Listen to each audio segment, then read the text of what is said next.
Baiklah teman-teman semua, kami dari kelompok 3 akan menyampaikan materi mengenai sistem muskularis. Pokok pembahasan yang akan dibahas pada kali ini yang pertama ada sistem kerangka, susunan otot kerangka, sistem persendian, fisiologi otot kerangka, yang akan kita dengarkan berikut ini. Materi yang pertama yaitu sistem kerangka. Yang pertama ada tulang tengkorak. Tulang tengkorak terdiri dari beberapa bagian. Yang pertama ada tulang frontal atau tulang dahi, yaitu tulang yang membentuk dahi. Tulang ini juga membentuk bagian atas soket mata. Yang berikutnya ada tulang parietal atau tulang ubun-ubun, yang jumlahnya ada 2 di kedua sisi kepala serta menyatu di tengah-tengah. Tulang ini letaknya tepat di belakang tulang frontal. Yang berikutnya ada tulang temporal atau tulang pelipis. Tulang ini berjumlah 2 masing-masing di sisi sebelah kiri dan kanan tulang tengkorak dan terletak tepat di bawah tulang parietal. Selanjutnya ada tulang oksipital atau tulang kepala belakang, merupakan tulang berbentuk pipih yang terletak di bagian paling belakang dari tulang tengkorak. Di tulang ini ada sebuah lubang yang menjadi tempat lewatnya saraf tulang belakang agar bisa terhubung ke otak. Selanjutnya ada tulang sphenoid atau tulang baji, yang letaknya ada di bawah tulang frontal dan berperan sebagai dasar tulang tengkorak. Yang terakhir ada tulang ethmoid atau tulang tapis, yang terletak di depan tulang sphenoid. Tulang ini juga menjadi bagian dari kumpulan tulang-tulang yang membentuk struktur rongga hidung. Tulang-tulang pipih yang ada di tengkorak saat bersatu akan membentuk suatu alur atau pola jahitan yang dinamakan sutura. Totalnya ada 33 jenis sutura yang dimiliki oleh tulang tengkorak. Namun, 3 jenis sutura yang paling penting ada di tulang tengkorak manusia adalah yang pertama sutura coronalis, yang letaknya di perbatasan antara tulang frontal dan tulang parietal. Yang kedua ada sutura sagittalis, yaitu terletak di tengah-tengah tulang tengkorak dan merupakan batas menyatunya tulang parietal sebelah kiri dan kanan. Dan yang ketiga ada sutura lambdoidal, yaitu sutura yang melintang horizontal sebagai pembatas antara tulang oksipital dengan tulang parietal sebelah kiri dan kanan. Selanjutnya ada tulang wajah. Tulang wajah terdiri dari beberapa bagian. Yang pertama ada tulang zygomaticus, yaitu tulang yang membentuk struktur pipi di wajah, tulang lacrimal, tulang terkecil di wajah, tulang nasal, tulang yang membentuk batang hidung, ada konka nasal inferior yang terletak dalam rongga hidung, ada tulang vomer, salah satu tulang yang turut membentuk septum hidung. Yang selanjutnya ada tulang palatum, tulang pembentuk langit-langit mulut yang keras, ada tulang maxilla, yaitu tulang rahang atas, dan tulang mandibula, yaitu tulang rahang bawah. Selanjutnya ada ekstremitas superior.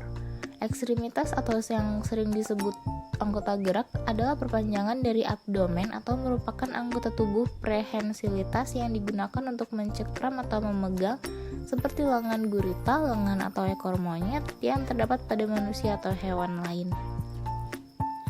Selanjutnya ada ekstremitas inferior. Ekstremitas inferior merupakan tulang anggota gerak bawah. Tulang anggota gerak bawah ini terdiri dari yang pertama ada femur atau tulang paha, yang kedua ada tibia atau fibula tulang kering, tibia dan fibula atau tulang kering dan tulang betis. Yang ketiga ada patella atau tempurung lutut. Yang keempat ada tarsal atau tulang pergelangan kaki. Yang kelima ada metatarsal atau tulang telapak kaki. Dan yang terakhir ada phalanges atau tulang jari-jari kaki. Selanjutnya ada tulang kerangka dada. Tulang dada atau sternum merupakan tulang berbentuk pipi yang terletak pada bagian tengah dada. Susunan pada tulang dada, yang pertama tulang hulu atau kepala. Tulang ini terletak di bagian atas dari tulang dada serta terdapat persendian di dalamnya, dan juga merupakan tempat untuk melekatnya rusuk yang pertama serta yang kedua. Kedua ada tulang badan, yang merupakan bagian tengah dan tempat melekatnya tulang rusuk ketiga hingga ketujuh, serta gabungan tulang rusuk ke-8 hingga ke-10.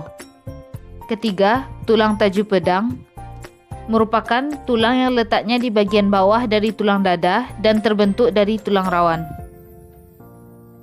Ada beberapa struktur tulang dada atau sternum. Yang pertama ada manubrium sterni, atau disebut juga dengan kepala tulang dada, yang membentuk persendian dengan tulang selangka, klavikula, serta tulang rusuk yang pertama. Kedua ada corpus sterni, yang disebut juga dengan badan tulang dada. Tulang ini membentuk persendian dengan 9 tulang rusuk berikutnya. Yang ketiga ada processus xiphoid, atau disebut juga dengan tulang taju pedang. Tulang ini masih berbentuk tulang rawan pada bayi. Selanjutnya ada susunan otot kerangka. Otot rangka memiliki beberapa fungsi. Yang pertama untuk pergerakan, menopang dan mempertahankan postur tubuh, produksi panas, kontraktilitas, eksitabilitas, ekstensibilitas, dan elastisitas. Otot rangka ini memiliki 3 jenis lapisan pembungkus, yaitu yang pertama ada epimysium, lapisan yang membungkus otot. Kedua ada perimysium, lapisan yang membungkus satu vesikel. Yang ketiga ada endomysium, lapisan yang membungkus sel otot atau sarkolema. Pada fungsinya, otot dibantu oleh yang pertama ada fascia, merupakan suatu alat bantu untuk melindungi otot terhadap pengaruh dari luar. Yang kedua ada bursa mukosa atau kandung lendir untuk memudahkan gerakan otot terhadap tulang atau alat-alat lainnya. Ketiga ada vagina tendinis, merupakan variasi bursa mukosa yang mengelilingi urat atau tendon dan fungsinya untuk memperlancar gerakan urat atau tendon. Selanjutnya adalah sistem persendian.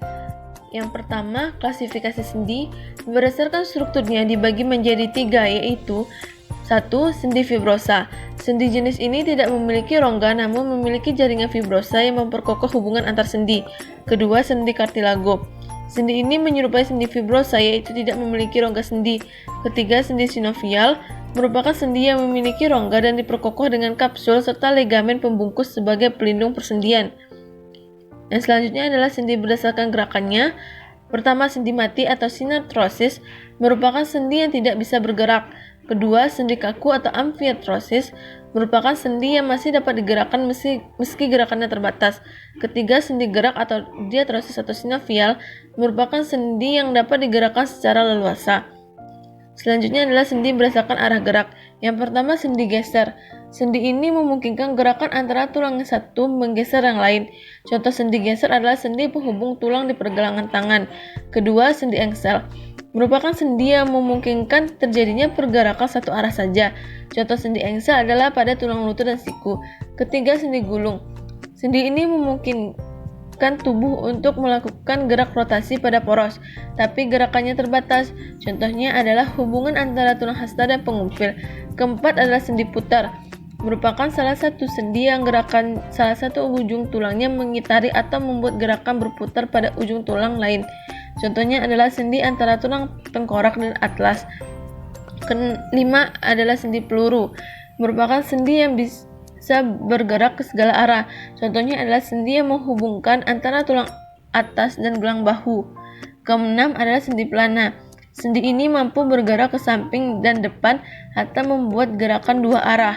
Contoh sendi pelana adalah sendi di tulang pangkal ibu jari. Materi selanjutnya yaitu mengenai fisiologi otot kerangka. Pengelompokan kontraksi otot. Pertama, kontraksi isometrik. Kontraksi ini disebut juga dengan kontraksi statis. Kontraksi isometrik adalah suatu kontraksi otot di mana panjang otot tidak berubah sedangkan ketegangan atau tension otot berubah. Contohnya yaitu mendorong beban yang tidak terangkat. Kedua, kontraksi isotonik. Kontraksi ini disebut juga dengan kontraksi dinamis.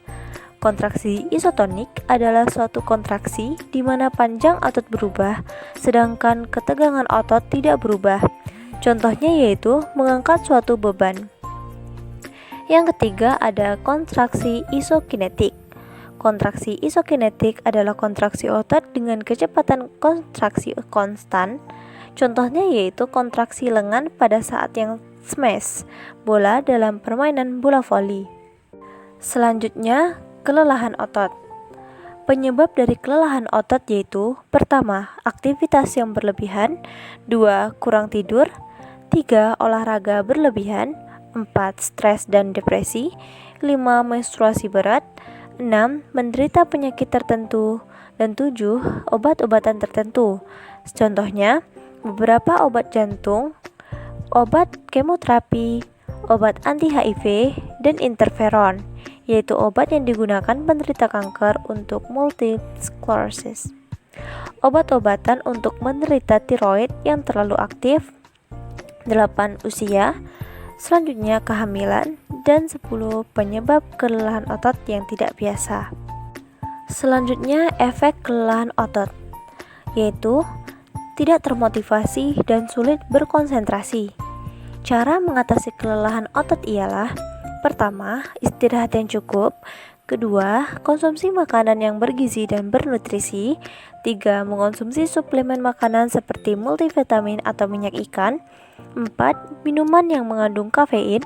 5, meningkatkan asupan cairan tubuh. 6, tidur yang cukup.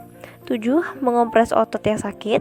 8, mengonsumsi pisang. Dan 9, berenang. Atrofi otot.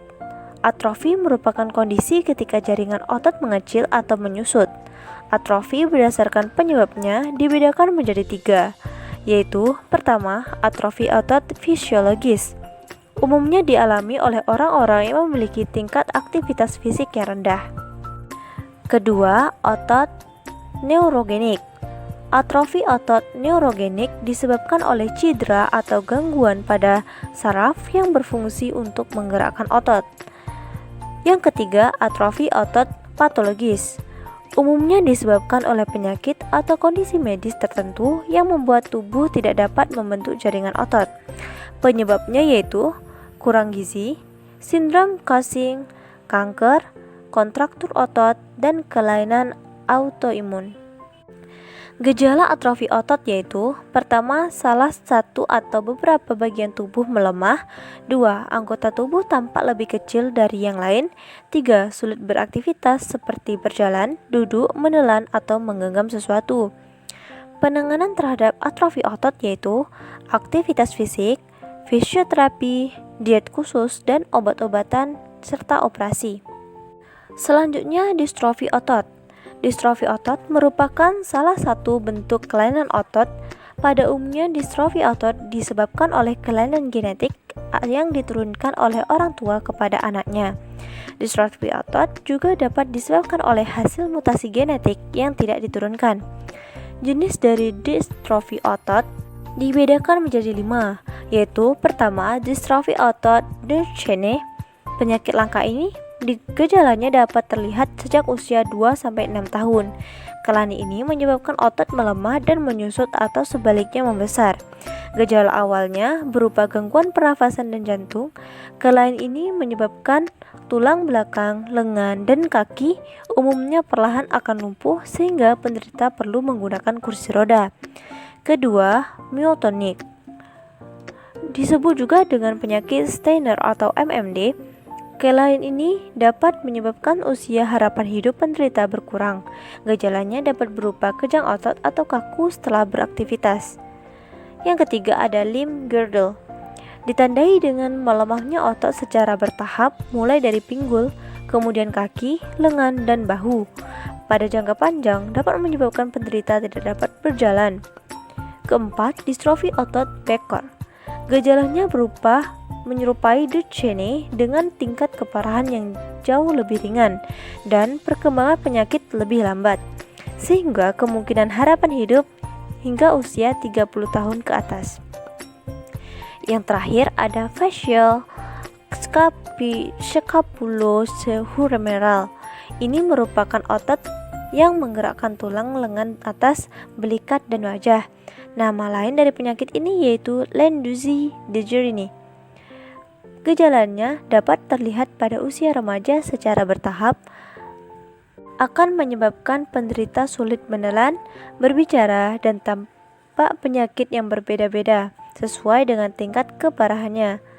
Prosedur umum yang dilakukan untuk membantu penegakan diagnosis dari kasus distrofi otot yaitu dengan melakukan tes darah, tes urin, elektromiografi atau EMG, biopsi otot, elektrokardiografi, pemindaian MRI, dan USG otot, dan tes genetik. Sekian dan terima kasih.